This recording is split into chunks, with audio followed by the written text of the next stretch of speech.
नमस्कार दोस्तों, मैं वी आर जाखड़। आप देख रहे हो उत्थान एजुकेशन ऐप। आज फिजिक्स के अगले टॉपिक कूलाम के नियम का सदिश निरूपण पर बात करते हैं। तो कूलाम के नियम के सदिश निरूपण में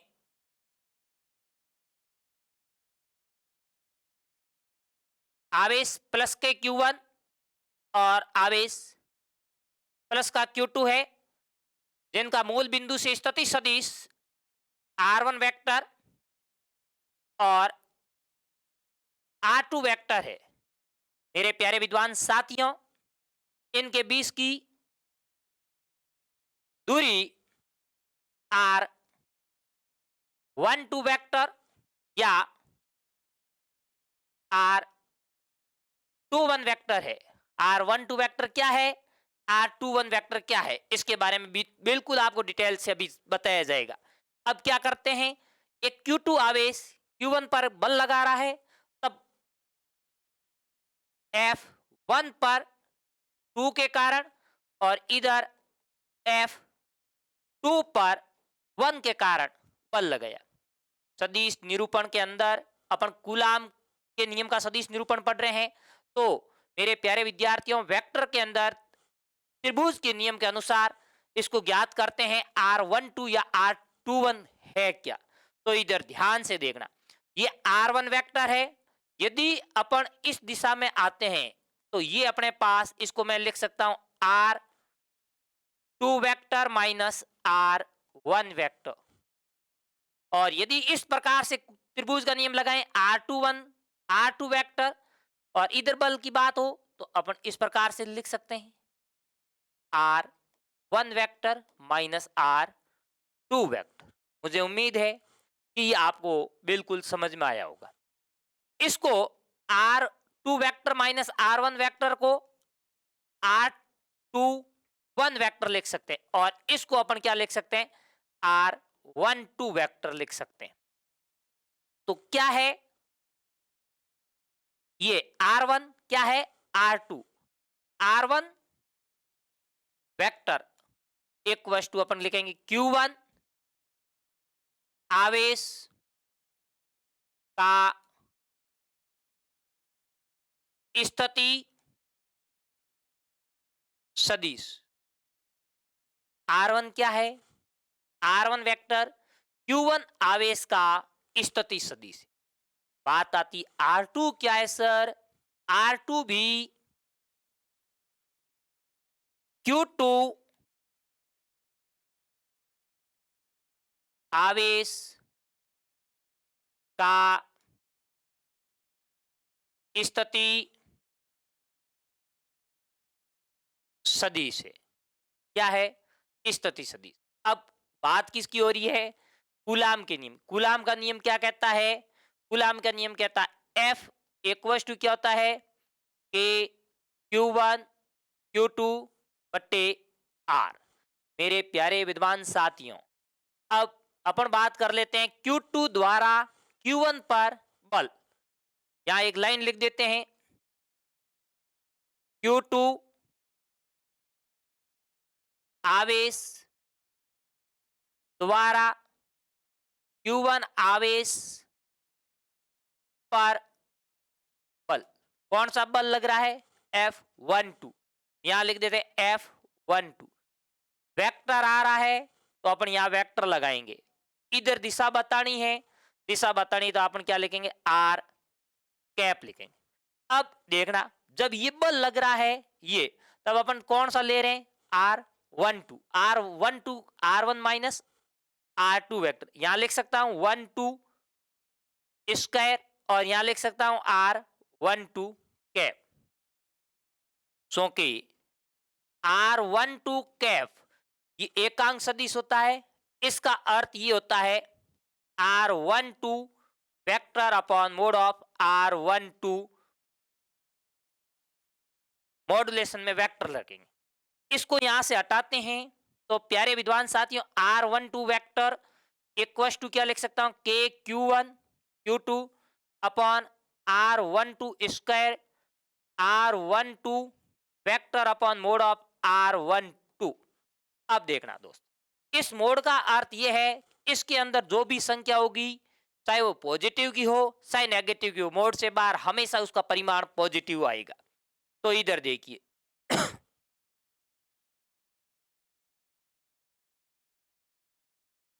यहां से पूरा ध्यान बोर्ड की तरफ होना चाहिए।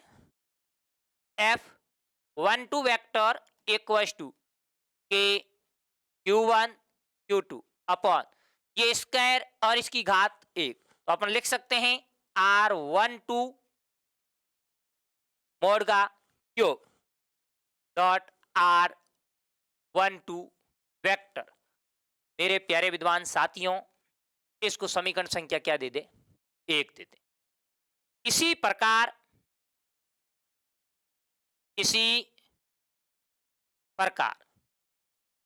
Q1 आवेश द्वारा Q2 आवेश पर बल कौन सा लग रहा है? F21 वेक्टर इक्वल टू, दोस्तों जहां 21 है 12 है उसको अपन रिप्लेस किस में करेंगे? 21। तो अपन यहां क्या लिख सकते हैं कि Q1 Q2 upon R21 Q R21 vector. समीकरण संख्या 2, समीकरण 1 तथा समीकरण 2 से। अब इधर देखिए यहां R12 आ रहा है, ऐसे लिख सकते हैं R12 वेक्टर बराबर क्या लिख सकते हैं? R1 vector minus R2 vector, समीकरण संख्या 3। और R21 वेक्टर को क्या लिख सकते हैं?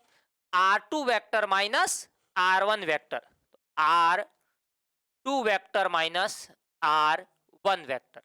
अब देखना दो, यहां से यदि नेगेटिव को कॉमन लिया जाए, मैं नेगेटिव को क्या ले लूं? कॉमन ले लूं, तो इसको ऐसे नहीं लिख सकता R21 vector equal to, negative को कॉमन लूंगा, यहां से ये R1 किसका हो गया? पॉजिटिव का, और R2 किसका हो गया? नेगेटिव का। यहां से समीकरण 3 से लिखेंगे, समीकरण 3 से R21 vector equal to minus R1 minus R2, R1 minus R2। दोस्तों ध्यान से, R1 minus R2, R1 minus R2 किसके बराबर? समीकरण 3 से R12 वेक्टर। तो यहां लिख दूं R12 वेक्टर। समीकरण संख्या क्या दे दे? 4। समीकरण 4 का मान समीकरण 2 या समीकरण 1 में आपकी मर्जी है उसमें रखें। तो अपनी मर्जी, आपकी मर्जी है उसमें रख सकते हो, मैंने समीकरण 2 में रखा। तो समीकरण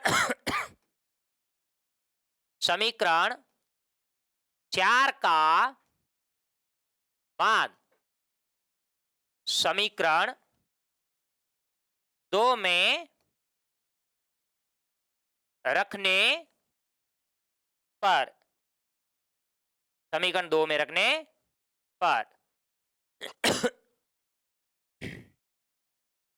प्यारे विद्यार्थियों, 4 क्या है? R21, यहां पे 2 में क्या रखेंगे? F21 वेक्टर इक्वल टू के Q1 Q2 upon R21 vector. यहां से देखो R21 वेक्टर क्या है? माइनस का R12 vector, mod minus R12 vector. यहां पे क्या लिख सकते हैं? माइनस R21 की जगह क्या लिखेंगे? 12 वेक्टर। यहां मॉड्यूलेशन परिमाण ले रहे हैं, इसका मतलब ये ऋणात्मक है तो भी परिमाण धनात्मक होगा, धनात्मक का भी क्या होगा? धनात्मक होगा। तो इस नेगेटिव का कोई इफेक्ट नहीं होगा। R21 वेक्टर, ये नेगेटिव बाहर आएगा कि Q1 Q2 upon mod of R12 cube R12 vector. दोस्तों समीकरण संख्या 5, पुनः समीकरण 1 से यहां लिखेंगे, समीकरण 1 से, समीकरण 1 में इसको, समीकरण 1 में इसको F12 वेक्टर लिखा गया है, तो यहां से अपन क्या सकते हैं, F21 vector equal to negative negative K Q1 Q2 बटे R12 mod cube dot R12 vector को क्या लिखा गया है, F12 वेक्टर। दोस्तों यहां से क्या होता है, दोनों बल बराबर हैं एवं विपरीत दिशा में है। दोनों बल क्या है, बराबर है एवं विपरीत दिशा में। तो यहां से एक नोट पॉइंट भी लिख सकते हैं। क्या लिख सकते हैं, क्या लिख सकते हैं नोट में,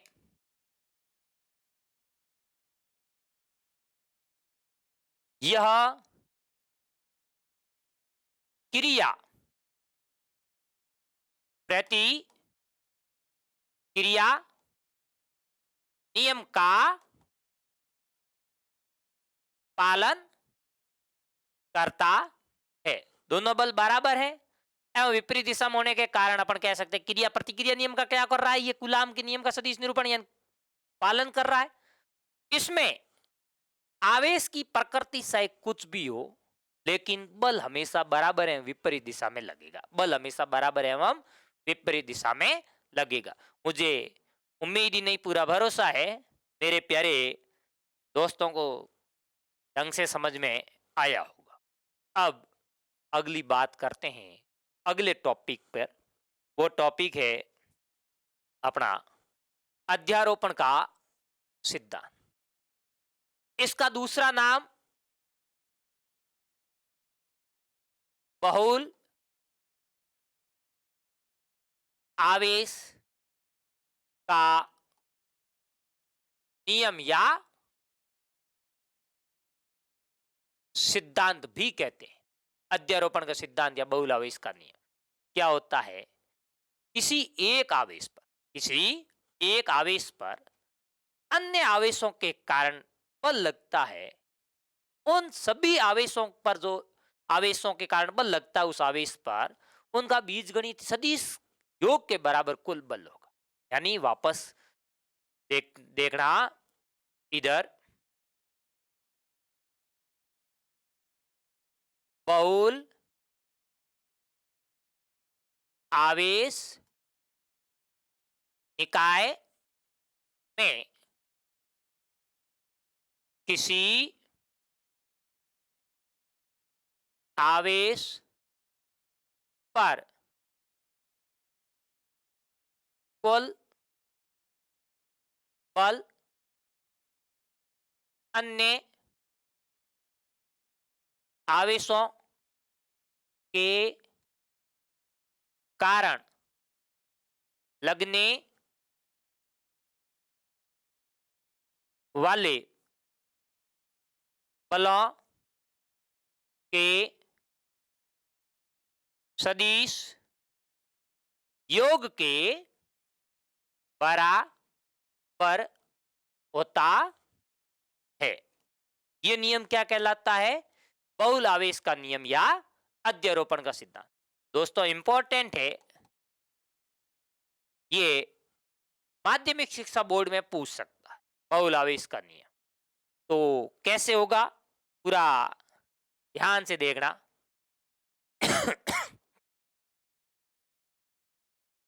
ये कोई निकाय है और इस निकाय पे मान लिया ये एक क्यू नॉट आवेश है। कौन सा आवेश है, क्यू नॉट आवेश, जिसका मूल बिंदु से स्थिति सदिश क्या है, आर नॉट वेक्टर है। यहां पर मान लिया Q1 आवेश है, मान लिया Q2 आवेश है, मान लिया Q3 आवेश है, मान लिया Qn आवेश, जिनका मूल बिंदु से स्थिति सदिश R1 वेक्टर, इसका R2 वेक्टर, इसका R3 वेक्टर और इसका इसी प्रकार कह सकता हूं Rn वेक्टर। अब क्या हुआ, इस Q1 आवेश ने इस Q0 आवेश पर एक बल लगाया, तो ये बल लगाएगा, कह सकते हैं इस प्रकार से। इसने बल लगाया किस पर? 0 पर बल लगाया किसने? 1 ने। तो 0 पर किसके कारण? 2 के कारण। 0 पर 2 के कारण। 0 पर किसके कारण? 3 के कारण। 0 पर 3 के कारण। इसी प्रकार Q0 पर Q n के कारण। Q0 पर किसके कारण?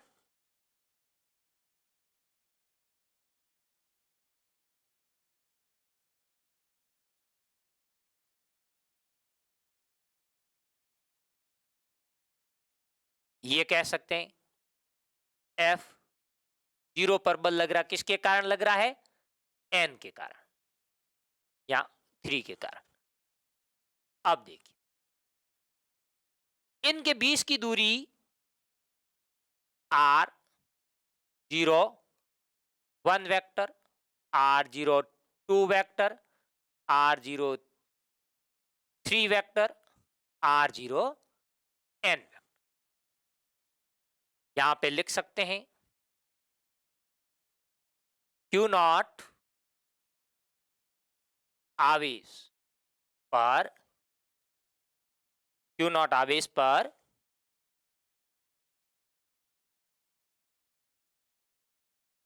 कुल बल, मान लिया F0 है या F मान ले या F0 मान ले, आपकी मर्जी है, उसको मान सकते। F0 वेक्टर बराबर इन अलग अलग आवेशों के बलों की सदिश योग के बराबर है।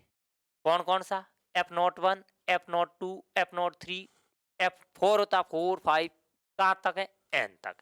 यहां पे लिख सकता हूं F0 1 vector, F0 2 vector, F0 3 vector plus dot dot dot F0 n vector. इसको समीकरण संख्या 1 दे देते। उम्मीद है यहां तक समझ में। अब Q1 के कारण Q0 पर बल कितना लग रहा? यहां लाइन लिख सकते हैं Q1 आवेश के कारण Q0 आवेश पर बल। क्या कहेंगे? F कौन सा लग रहा है? 1 पर F01 लग रहा है। F01 वेक्टर इक्वल टू क्या लिखेंगे? K Q1 और Q0 K Q1 Q0। बीच की दूरी क्या है दोस्तों? R01, तो लिखेंगे R01 स्क्वायर R01 कैप। समीकरण संख्या, मुझे उम्मीद है बिल्कुल सिंपल समझ। यहां पे लिख सकते हैं Q2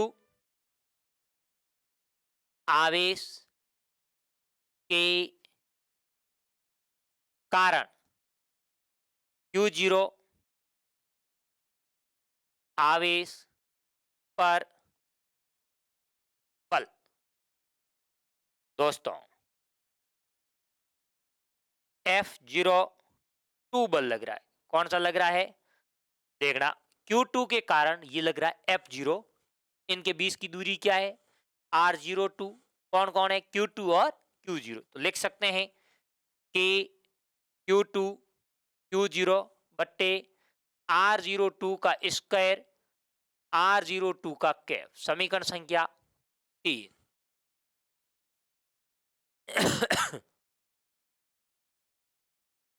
अब इधर देखिए,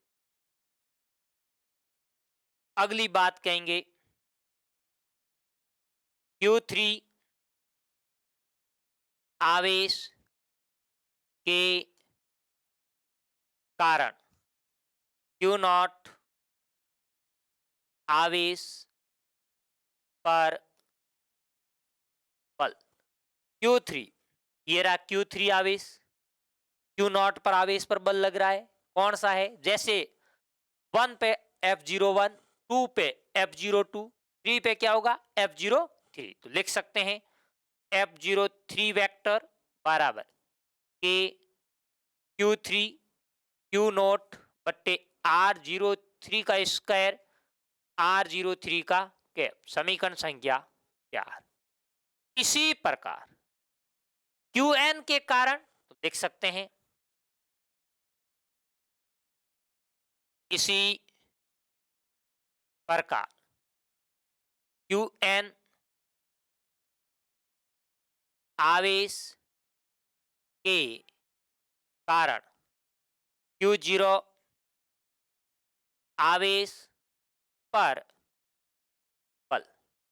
Qn आवेश के कारण Q0 आवेश पर बल कितना होगा, तो लिखेंगे F0n वेक्टर बराबर के Qn Q0 बट्टे R0n का स्क्वायर R0n का कैप। समीकरण संख्या 5।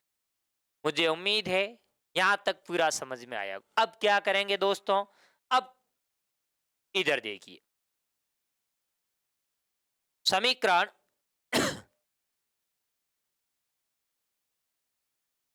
समीकरण 2, 3, 4 व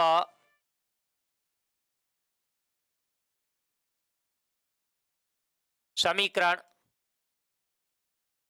5 के मान समीकरण 1 में रखने पर समीकरण 2, 3, 4 और 5 के मान किस में रखेंगे, समीकरण 1 में रखेंगे। समीकरण 1 अपने पास क्या था, F0 वेक्टर इक्वल टू क्या था, F01 vector F02 vector plus F03 vector dot dot dot F0n vector. तो मेरे प्यारे दोस्तों F01 वेक्टर समीकरण 2 अपने पास अभी अपन ने ज्ञात की थी, क्या आया था, K Q0 Q1 बट्टे R01 स्क्वायर R01 कैप। 2 में क्या आया, K Q0 Q2 upon R02 का स्क्वायर R02 का कैप। 3 में क्या आया, K Q0 Q3 R03 का स्क्वायर R03 का cap plus dot dot dot के Q0 Qn अपॉन R0n का स्क्वायर R0n का कैप है। बिल्कुल सर समझ में आया। अब प्यारे दोस्तों कुछ नहीं करना, यहां से क्या करना है, इधर देखिए इस इक्वेशन को ढंग से देखिए। इसमें जो कॉमन आ रहा है F0 vector equal two common क्या आ रहा है, K Q0 सभी में आ रहा है, K Q0 K Q0 K Q0 सभी में आ रहा है। तो क्या ले लें, कॉमन ले लें। तो ले लिया K Q0 कॉमन ले लिया। अंदर क्या रह गया, अंदर दोस्तों ये रहा या नहीं रहा, यहां से Q बन रहा, यहां से क्या आ रहा R01 का स्क्वायर R01 का कैप। यस सर रहा। K Q0 बाहर आ गया, अंदर क्या आ रहा, प्लस Q2 बटे R02 का स्क्वायर R02 का कैप प्लस यहां पे क्या रहा Q3 अपॉन R03 का स्क्वायर R03 का cap plus dot dot dot plus Qn upon R0n का स्क्वायर R0n का कैप। ये मुझे उम्मीद है यहां तक समझ में आएगा। यहां तक पीछे ये रहा है। अब क्या करेंगे, इसको योग की टर्म में सिग्मा में लिख सकते हैं। तो F0 वेक्टर इक्वल टू के Q0, इसको सिग्मा में लिखेंगे, सिग्मा i बराबर 1 से n तक। तो Q i upon R0 i square dot R0 I cap, इस टर्म में लिखें। ये किस कारण आया, कैसे लिखा, इधर ध्यान से देखना दोस्तों, ध्यान से देखना। आई का मान सबसे पहले क्या रखेंगे, 1 रखेंगे। 1 1 1 पहला स्टेप आया या नहीं आया, यस सर। 1 के बाद क्या रखेंगे, 2 रखेंगे। 2 2 2 सेकंड स्टेप आया। तो 2 के बाद 3 3 रखेंगे, 3 3 3 ये स्टेप आया। और 4 5 डॉट डॉट कहां तक रखेंगे, n तक। तो n n n ये स्टेप आया या नहीं आया।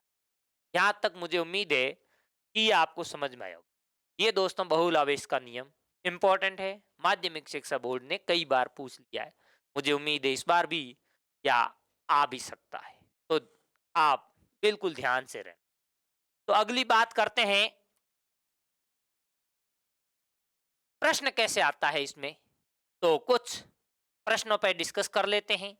वो प्रश्न एक आपके सामने मैं प्रश्न प्रस्तुत कर रहा हूं, इधर देखिए। दो बिंदु आवेश प्लस का Q1 प्लस का Q2 निर्वात में R दूरी पर रखे गए, यानी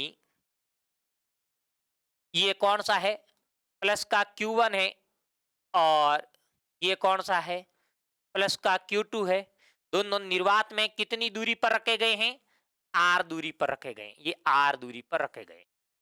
यहां तक प्रश्न ने कहा। आगे कह रहा है Q1 पर Q2 द्वारा आरोपित बल F है। Q1 पर Q2 यानी ये 1 है और ये 2, इस पर आरोपित बल ये लग रहा है। ये बल कौन सा लग रहा है, F है, आरोपित बल F है। ये अब यदि तीसरा बिंदु आवेश Q3 Q1 एवं Q2 को मिलाने वाली रेखा के ठीक बीच में रख दिया जाए, तो यानी दोनों को मिलाने वाली रेखा के ठीक कहां रख दिया जाए, बीच में रख दिया जाए, यानी यहां रख दिया जाए। यहां पे रख दिया जाए Q3 आवेश को, रख दिया जाए तो Q1 आवेश पर Q2 द्वारा आरोपित बल होगा। अब पुनः कह रहा है, अब ये रखने के बाद Q2 आवेश इस पर कितना बल लगेगा। मेरे प्यारे दोस्त, ये बहुत अच्छा प्रश्न है, सुनना। दो आवेश है Q1 और Q2, इनके बीच की दूरी क्या बताई, R। उसके बाद कह रहा है Q2 द्वारा Q1 पर आरोपित बल कितना बताया, F। और दोनों पर एक बीच में आवेश रखा, कौन सा, Q3 आवेश रखा। Q3 आवेश रखने के बाद प्रश्न कह रहा है Q2 द्वारा Q1 पर बल कितना लगेगा। तो अभी भी वही लगेगा, बल तो अभी भी वही लगेगा। तो अपन क्या कहेंगे, बल वही लगेगा, आरोपित बल क्या रहेगा, वही रहेगा। यानी प्रश्न क्या कह रहा है, पहला बढ़ जाएगा या घट जाएगा या कहा नहीं जा सकता, ये अपरिवर्तित रहेगा, बल क्या रहेगा, अपरिवर्तित। ऑप्शन ये बिल्कुल सही। शर्त Q3, यदि यहां पे लाइन सुनना मेरी, यदि यहां पे ये प्रश्न ऐसे कह देता Q1 आवेश पर नेट बल क्या होता, कुल बल क्या होगा, Q3 आवेश को रखने के कुल बल पूछता, तो ये दोस्तों यदि कुल बल पूछता तो इधर देखिए, तो ये इधर एक बल लगा देता, कौन सा, ये बल लगाता F, किस पर, 1 पर, किसके कारण, 3 के कारण। ये एक और बल लगा देता वेक्टर टर्म में, नहीं मत लिखो, ये 1 3। तो अब टोटल बल क्या होता था, F नेट बराबर F प्लस F13। अब प्रश्न पूरा चेंज हो जाता, प्रश्न वापस इसका, तो ये नेट एप इस पर पूछता नेट बल, तो अपन कहते थे बढ़ जाता, और कह दिया Q3 नेट बल नहीं पूछा Q2 पर, तो बल अपरिवर्तित रहेगा। मेरी बात मुझे उम्मीद है मैं आपको समझाना चाहता हूं, समझ में आया हो। प्रश्न पूछने के तरीके अलग अलग हो सकते हैं, तो उसमें विशेष ध्यान देना, ऐसे प्रश्नों को विशेष ध्यान पूर्वक देखिए। अगला प्रश्न एक और है, प्यारे विद्वान साथियों, ए और बी और सी पर अलग अलग आवेश दिए गए हैं। पहले पर आवेश 2 कूलम है, 4 कूलम है, सी पर 6 कूलम आवेश है। बाद में कह रहा है ए और बी के बीच की 1 मीटर दूरी है और बी और सी के मध्य की दूरी भी 1 मीटर है। प्रश्न कह रहा है ए पर रखे आवेश पर नेट बल, पूछ लिया ना, पिछले प्रश्न में अपन ने डिस्कस किया था, उसके बारे में पूछ लिया। क्या पूछा है? ए पर रखे आवेश पर नेट बल कितना होगा, कोई फर्क नहीं पड़ता। उसके बाद पूछ रहा बी आवेश पर रखे नेट बल, पहले ए पर ज्ञात कर लेते हैं, उसके बाद बी पर ज्ञात कर लेंगे। दोस्तों मैं इसी में समझा रहा हूं, ए पर इस बी के कारण बल लगेगा, इधर ध्यान से देखना,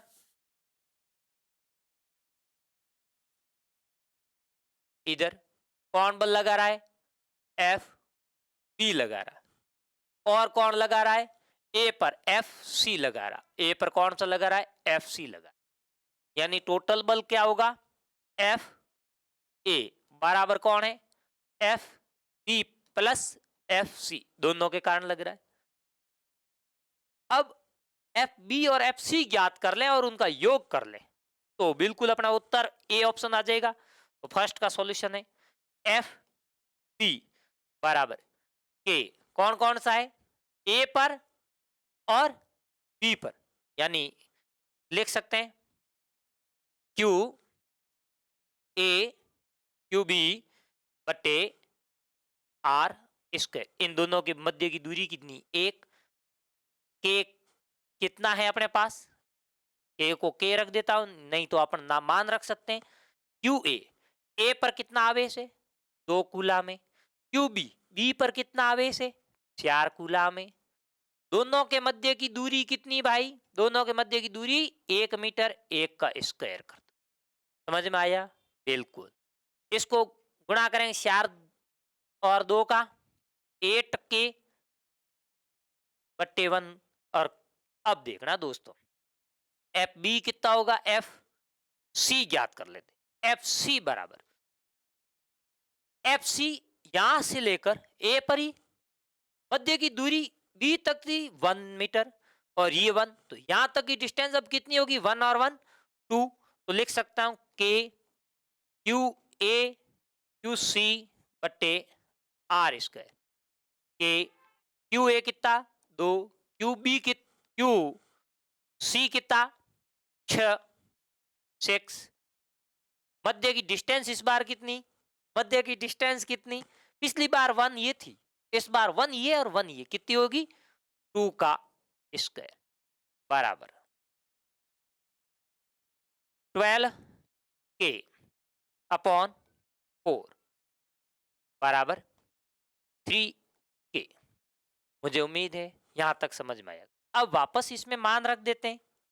इधर देखिए भाई प्यारे दोस्तों, पूरा ध्यान बोर्ड की तरफ होना चाहिए।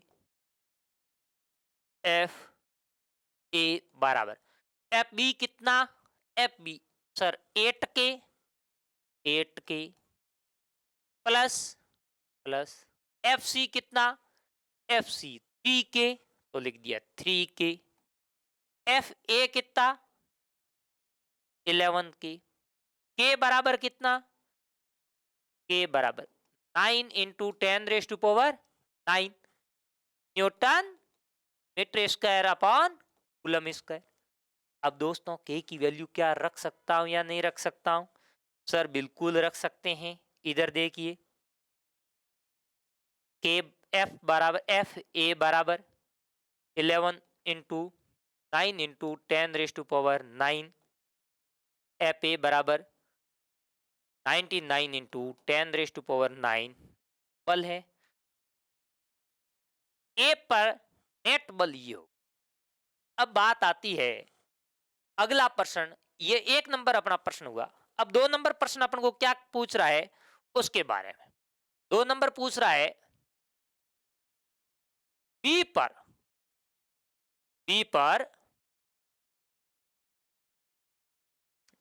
इधर देखिए बी पर रखे आवेश पर नेट बल, ये बी है। अब इस पर कितना नेट बल होगा? इस पर नेट बल पूछ। दोस्तों बहुत इंपॉर्टेंट, सभी का ध्यान बोर्ड की तरफ होना चाहिए। बहुत अच्छा इंटरेस्टिंग क्वेश्चन है। बी पर पूछा है क्या करेगा? ए वाला बल इधर लगाएगा और सी वाला बल इधर लगाएगा। तो बी पर, यानी यहां से प्रश्न इधर देखिए, मैं आपको बिल्कुल पूरा पूरा नए पेज में समझाने का प्रयास कर रहा हूं। यहाँ पे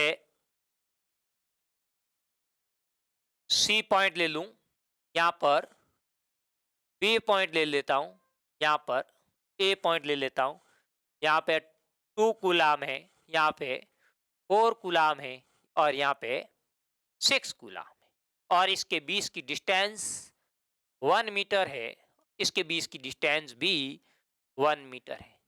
प्यारे दोस्तों, ध्यान से देखना, बी पर पूछा है सी वाला बल लगाएगा, हाँ सर लगाएगा इधर।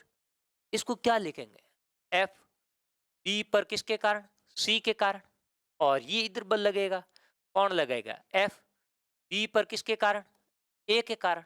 बिल्कुल।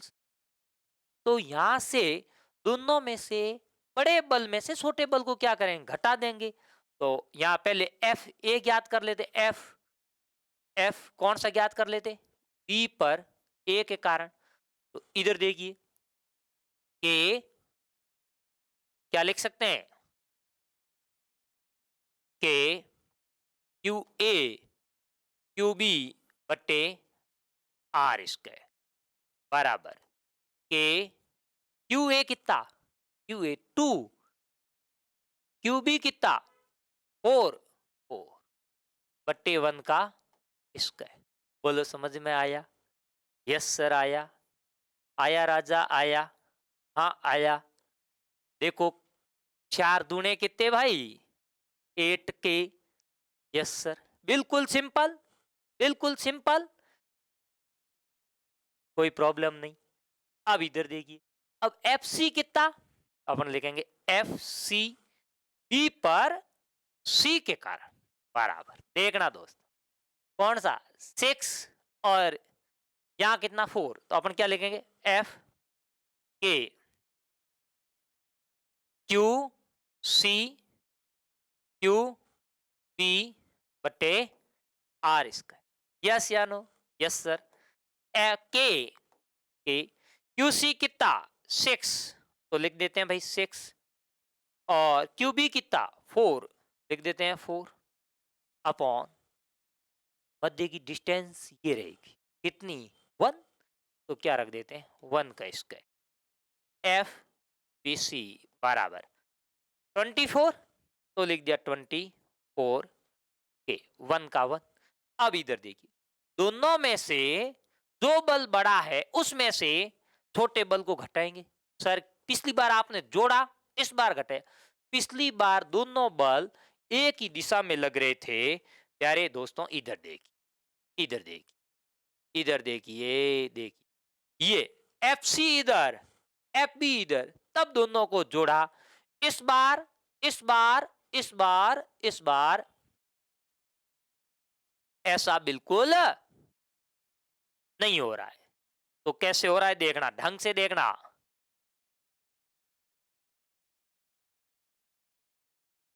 इस बार क्या हो रहा है, बी पर सी के कारण इधर लग रहा है और बी पर ए के कारण इधर लग रहा है, दोनों बल विपरीत दिशा में।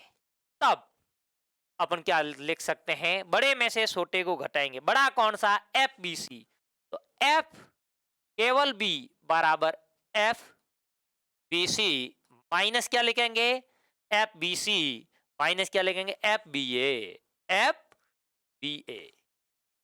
दोस्तों उम्मीद ही नहीं पूरा भरोसा है समझ में आया हो।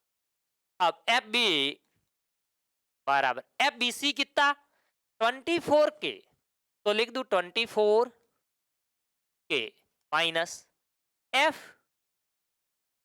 बी ए कितना, एफ बी ए कितना आया भाई 8 के, लिख देता हूं 8 के, एफ बी बराबर कितना पीछे रहा 16 के, 16 के, एफ बी बराबर